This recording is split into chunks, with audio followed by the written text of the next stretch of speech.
Hi everyone, I'm Sushant, and with me today is Pallavi Gauri, who is a qualified lawyer, but instead of practicing law, she's chosen something very, very different. So Pallavi, tell us about yourself. Where are you from and what is it you've chosen to do? Okay. So you already mentioned that I'm definitely a law graduate. I am from Bastar, Chhattisgarh. And what do I do? So as I said, I design solutions to a lot of problems that are otherwise overlooked, especially for populations that are also overlooked, such as a tribal population in India. And Bastar again is a tribal majority area. So all my work is concerted towards the welfare and development of tribal people. So there's something very specific you mentioned. I attended your session today in the morning. So the mental well-being, where did that come from and what exactly are you doing for that? Right. So I think mental health and well-being is something that people do not always figure in when they're talking about capabilities. We talk about educating people. We talk about their health, and with health, we often focus on physical health. But if there are too many stressors in someone's environment, and that could be anything. I mean, I could have had a breakup, and it would still stress me, and it would affect my capabilities. Right? I might not function very well. So, and again, since everyone's mind psyche is designed very differently, all of us are very different beings. What might trouble me might not trouble you. And given that, again, because we're also informed by our social realities. So when you look at a tribal child or say a tribal individual, an Adivasi individual, um, Adivasi persons are facing a whole different set of stressors today. So what I am trying to do is, of course, I can't fix everything, but can we help them come up with certain practices, or can we at least make our community, our peer relations so strong that we can take care of each other's mental health, right? Just very interesting. See, whenever we talk about indigenous people or tribal welfare, we think about infrastructure or housing or giving basic education or jobs. Mental well-being is something even, it never even occurred to me. So where did that thought come from? Some particular incident or something happened?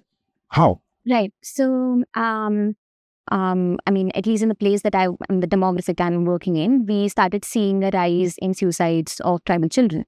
And that was really concerning because these children, of course, belong to one, say, a tribal community where we believe that we usually do not see suicides, right? Because the community cohesion is so strong. At the same time, these children are housed in institutions that are created by the state, right? As the state and all of us, we owe a duty towards a child. So we were really concerned as to what is happening with the children, right? Are there certain stressors that we are overlooking, we are not aware of? Because yes, everything is being given on time, right? As you said, like, okay, we are trying to help them with housing. We are, of course, trying to make education accessible for everyone. So what is it that is happening? And we still do not know, right? But what we at least are trying to do is that we're trying to create a safe ecosystem for all of the children. Now, that means maybe it is me who comes to their tribal residential institutions, maybe it is the warden, the superintendent, maybe it's the caregiver, maybe it's their friends. So we are all coming together to take care of the mental health of a child. And I can't say for sure what the reasons are always, right? Because as I said, every psyche is different, every mind is different. I'm sure down the line, somewhere down the line, you will figure out at least some pointers which will lead to some sort of solution. So it's a fantastic work what you're doing.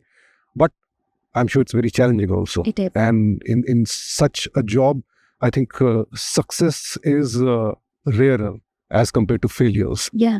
So what about your mental well-being? How do you unwind? Who takes care of your mental well-being? Okay, so I think what, again, as I said, and then especially when you're working in places like Bastar, and I know right now here in the gathering, we have friends who we vibe with, who probably have the same frameworks, who probably think in the same or similar manner. But when you're there, you definitely feel alone. And yeah, I mean, there are not a lot of people who would reach out. But that's what it has. I mean, this entire project that I've been working on has come out of friendships, right? We have forged friendships through this project. And we have reached out for each other, and this is what we're doing. So I think having friends making new friendships, I know it's very difficult. It can be difficult, but yeah, you go seek friendships. And I think anything that comes out of friendships is beautiful. Like, it's magical. And I know the reason behind the project is, of course, very, saddening. But what we are also doing is transformative. And that's what we're looking, right? I mean, if we have friends, I think all of us will take care of our mental health better if we have a collective. So, yeah. Wishing you many more friendships. And in the end, would you like to say something to the people in Bastar, outside people, how they can approach you, how they can help you? Right. Okay. So, well, as I was just talking about collective care, right? Collective care also looks like giving resources, sharing resources. And for a place like Bastar, we do not see that often. Of course, the state, a lot of people who are there are also putting in a lot of efforts, but many more of you who are elsewhere, away from Bastar, miles away, what you can definitely do is invest in the development and welfare of people. Share resources. It could look like money or it could look like other things, but yeah. So I think that's what you can do. And come down to Bastar and probably just see how the other world looks like. Great. Thank you so much. Thank you, Pallavi.